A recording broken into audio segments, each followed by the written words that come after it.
कर्पूरी ठाकुर का जन्म भारत में ब्रिटिश शासनकाल के दौरान समस्तीपुर के एक गांव पितौंजिया, जिसे अब कर्पूरी ग्राम कहा जाता है, में नाई जाति में हुआ था। उनके पिताजी का नाम श्री गोकुल ठाकुर तथा माताजी का नाम श्रीमती रामदुलारी देवी था। इनके पिता गांव के सीमांत किसान थे तथा अपने पारंपरिक पेशा बाल काटने का काम करते थे। उन्होंने 1940 में मैट्रिक की परीक्षा पटना विश्वविद्यालय से द्वितीय श्रेणी में पास की। 1942 का भारत छोड़ो आंदोलन छिड़ गया तो उसमें कूद पड़े। परिणाम स्वरूप 26 महीने तक भागलपुर के कैंप जेल में जेल यातना भुगतने के उपरांत 1945 में रिहा हुए।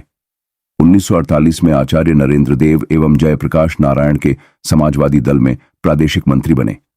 सन 1967 के आम चुनाव में कर्पूरी ठाकुर के नेतृत्व में संयुक्त समाजवादी दल, संयुक्त सोशलिस्ट पार्टी, संसोपा बड़ी ताकत के रूप में उभरी। 1970 में उन्हें बिहार का मुख्यमंत्री बनाया गया। 1973-77 में वे लोकनायक जयप्रकाश के छात्र आंदोलन से जुड़ गए। 1970 में समस्तीपुर संसदीय निर्वाचन क्षेत्र से सांसद बने। 24 जून 1970 को पुनः मुख्यमंत्री बने। फिर 1980 में मध्यावधि चुनाव हुआ तो कर्पूरी ठाकुर के नेतृत्व में लोक दल बिहार विधानसभा में मुख्य विपक्षी दल के रूप में उभरा और कर्पूरी ठाकुर नेता बने। कर्पूरी ठाकुर सदैव दलित, शोषित और वंचित वर्ग के उत्थान के लिए प्रयत्नशील रहे और संघर्ष करते रहे। उनका सादा जीवन, सरल स्वभाव, स्पष्ट विचार और अदम्य इच्छा शक्ति बरबस ही लोगों को प्रभावित कर लेती थी और लोग उनके विराट व्यक्तित्व के प्रति आकर्षित हो जाते थे। बिहार के मुख्यमंत्री के रूप में उसे प्रगति पथ पर लाने और विकास को गति देने में उनके अपूर्व योगदान को सदैव स्मरण किया जाएगा।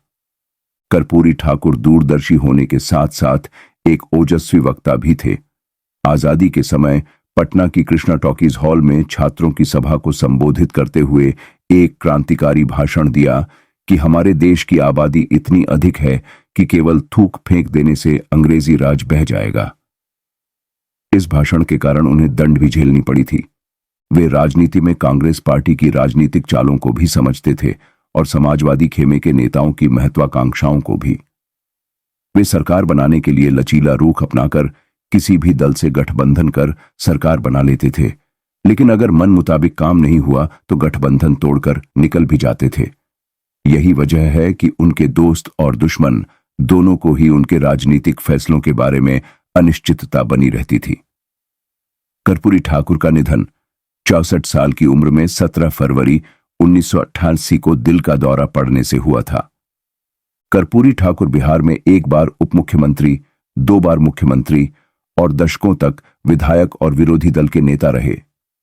1952 की पहली विधानसभा में चुनाव जीतने के बाद वे बिहार विधानसभा का चुनाव कभी नहीं हारे। राजनीति में इतना लंबा सफर बिताने के बाद जब वो मरे तो अपने परिवार को विरासत में देने के लिए एक मकान तक उनके नाम नहीं था। ना तो पटना में, ना ही अपने पैतृक घर में वो 1 इंच जमीन जोड़ पाए। जब करोड़ों रुपयों के घोटाले में आए दिन नेताओं के नाम उछल रहे हों, कर्पूरी जैसे नेता भी हुए, विश्वास ही नहीं होता। उनकी ईमानदारी के कई किस्से आज भी बिहार में आपको सुनने को मिलते हैं। उनसे जुड़े कुछ लोग बताते हैं कि कर्पूरी ठाकुर जब राज्य के मुख्यमंत्री थे तो उनके रिश्ते में उनके बहनोई उनके पास नौकरी के लिए गए और कहीं सिफारिश से नौकरी लगवाने के लिए कहा। उनकी बात सुनकर कर्पूरी ठाकुर गंभीर हो गए। उसके बाद अपनी जेब से 50 रुपए निकालकर उन्हें दिए और कहा, जाइए उस तरह आदि खरीद लीजिए और अपना पुश्तैनी धंधा आरंभ कीजिए। कर्पूरी ठाकुर जब पहली बार उप मुख्यमंत्री बने या फिर मुख्यमंत्री बने तो अपने बेटे रामनाथ को पत्र लिखना नहीं भूले। इस पत्र में क्या था, इसके बारे में रामनाथ कहते हैं, पत्र में 3 ही बातें लिखी होती थीं। तुम इससे प्रभावित नहीं होना, कोई लोभ लालच देगा तो उस लोभ में मत आना, मेरी बदनामी होगी। रामनाथ ठाकुर इन दिनों भले राजनीति में हों और पिता के नाम का लाभ भी उन्हें मिला हो, लेकिन कर्पूरी ठाकुर ने अपने जीवन में उन्हें राजनीतिक तौर पर आगे बढ़ाने का काम नहीं किया। उत्तर प्रदेश के कद्दावर नेता हेमवती नंदन बहुगुणा ने अपने संस्मरण में लिखा, कर्पूरी ठाकुर की आर्थिक तंगी को देखते हुए देवीलाल ने पटना में अपने एक हरियाणवी मित्र से कहा था, कर्पूरी जी कभी आपसे 5-10 हजार रुपये मांगे तो आप उन्हें दे देना, वह मेरे ऊपर आपका कर्ज रहेगा। बाद में देवीलाल ने अपने मित्र से कई बार पूछा, भाई कर्पूरी जी ने कुछ मांगा? हर बार मित्र का जवाब होता, नहीं साहब, वे तो कुछ मांगते ही नहीं। कर्पूरी जी के मुख्यमंत्री रहते हुए ही उनके क्षेत्र के कुछ सामंती जमींदारों ने उनके पिता को सेवा के लिए बुलाया। जब वे बीमार होने के नाते नहीं पहुंच सके तो जमींदार ने अपने लठैतों से मारपीट कर लाने का आदेश दिया। जिसकी सूचना किसी प्रकार जिला प्रशासन को हो गई तो तुरंत जिला प्रशासन कर्पूरी जी के घर पहुंच गया और उधर लठैत पहुंचे ही थे। लठैतों को बंदी बना लिया गया, किंतु कर्पूरी ठाकुर जी ने सभी लठैतों को जिला प्रशासन से बिना शर्त छोड़ने का आग्रह किया। तो अधिकारी गणों ने कहा कि इन लोगों ने मुख्यमंत्री के पिता को प्रताड़ित करने का कार्य किया, इन्हें हम किसी शर्त पर नहीं छोड़ सकते थे। कर्पूरी ठाकुर जी ने कहा, इस प्रकार के पता नहीं कितने असहाय, लाचार एवं शोषित लोग प्रतिदिन लाठियां खाकर दम तोड़ते हैं। काम करते हैं कहां तक? किस किस को बचाओगे? क्या सभी मुख्यमंत्री के मां बाप हैं? इनको इसलिए दंडित किया जा रहा है कि इन्होंने मुख्यमंत्री के पिता को उत्पीड़ित किया है। सामान्य जनता को कौन बचाएगा? जाओ, प्रदेश के कोने कोने में शोषण उत्पीड़न के खिलाफ अभियान चलाओ और एक भी परिवार सामंतों के जुल्मों सितम का शिकार न होने पाए। लठैतों को कर्पूरी जी ने छुड़वा दिया। इस प्रकार वे पक्षपात एवं मानवता का मसीहा कहा जाना अतिशयोक्ति नहीं है। 80 के दशक की बात है। बिहार विधानसभा की बैठक चल रही थी। कर्पूरी ठाकुर विधानसभा में प्रतिपक्ष के नेता थे। उन्होंने एक नोट भिजवाकर अपने ही दल के एक विधायक से थोड़ी देर के लिए उनकी जीप मांगी। उन्हें लंच के लिए आवास जाना था। उस विधायक ने उसी नोट पर लिख दिया, मेरी जीप में तेल नहीं है। कर्पूरी जी 2 बार मुख्यमंत्री रहे, कार क्यों नहीं खरीदते?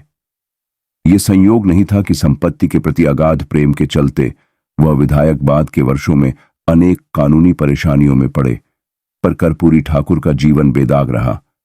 एक बार उप मुख्यमंत्री और 2 बार मुख्यमंत्री रहने के बावजूद कर्पूरी ठाकुर रिक्शे से ही चलते थे, क्योंकि उनकी जायज आय कार खरीदने और उसका खर्च वहन करने की अनुमति नहीं देती। कर्पूरी ठाकुर के निधन के बाद हेमवंती नंदन बहुगुणा उनके गांव गए थे। बहुगुणा जी कर्पूरी ठाकुर की पुश्तैनी झोपड़ी देखकर रो पड़े थे।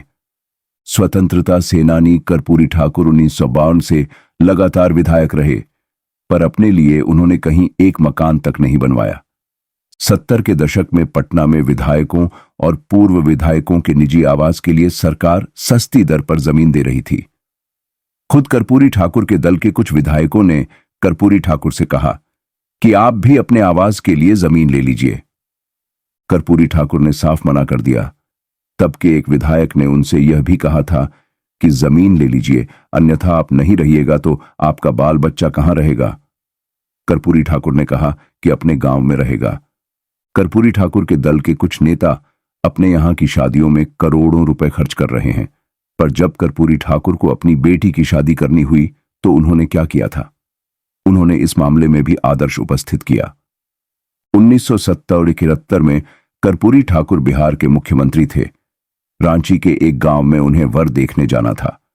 तब तक बिहार का विभाजन नहीं हुआ था। कर्पूरी ठाकुर सरकारी गाड़ी से नहीं जाकर वहां टैक्सी से गए थे। शादी समस्तीपुर जिला स्थित उनके पुश्तैनी गांव पितौंजिया में हुई। कर्पूरी ठाकुर चाहते थे कि शादी देवघर मंदिर में हो, पर उनकी पत्नी की जिद पर गांव में शादी हुई। कर्पूरी ठाकुर ने अपने मंत्रिमंडल के किसी सदस्य को भी उस शादी में आमंत्रित नहीं किया था। यहां तक कि उन्होंने संबंधित अफसर को यह निर्देश दे दिया था कि बिहार सरकार का कोई भी विमान मेरी यानी मुख्यमंत्री की अनुमति के बिना उस दिन दरभंगा या सहरसा हवाई अड्डे पर नहीं उतरेगा। पितौंजिया के पास के हवाई अड्डे वहीं थे। आज के कुछ तथाकथित समाजवादी नेता तो शादी को भी सम्मेलन बना देते हैं।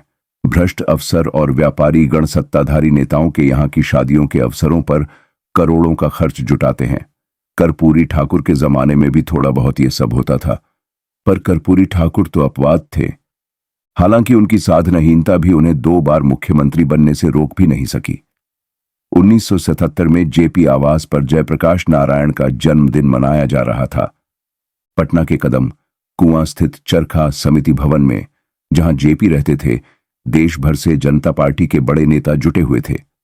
उन नेताओं में चंद्रशेखर, नानाजी देशमुख शामिल थे। मुख्यमंत्री पद पर रहने बावजूद फटा कुर्ता, टूटी चप्पल और बिखरे बाल कर्पूरी ठाकुर की पहचान थे। उनकी दशा देखकर एक नेता ने टिप्पणी की, किसी मुख्यमंत्री के ठीक ढंग से गुजारे के लिए कितना वेतन मिलना चाहिए। सब निहितार्थ समझ गए, हंसे। फिर चंद्रशेखर अपनी सीट से उठे। उन्होंने अपने लंबे कुर्ते को अपने दोनों हाथों से पकड़कर सामने की ओर फैलाया। वह बारी बारी से वहां बैठे नेताओं के पास जाकर कहने लगे कि आप कर्पूरी जी के कुर्ता फंड में दान कीजिए। तुरंत कुछ 100 रुपए एकत्र हो गए। उसे समेटकर चंद्रशेखर जी ने कर्पूरी जी को थमाया और कहा कि इससे अपना कुर्ता धोती ही खरीदिए, कोई दूसरा काम मत कीजिएगा। चेहरे पर बिना कोई भाव लाए कर्पूरी ठाकुर ने कहा, इसे मैं मुख्यमंत्री राहत कोष में जमा करा दूंगा। यानी तब समाजवादी आंदोलन के कर्पूरी ठाकुर को उनकी सादगी और ईमानदारी के लिए जाना जाता था, पर आज के कुछ समाजवादी नेताओं को कम कहना और अधिक समझना। जय हिंद, जय भारत।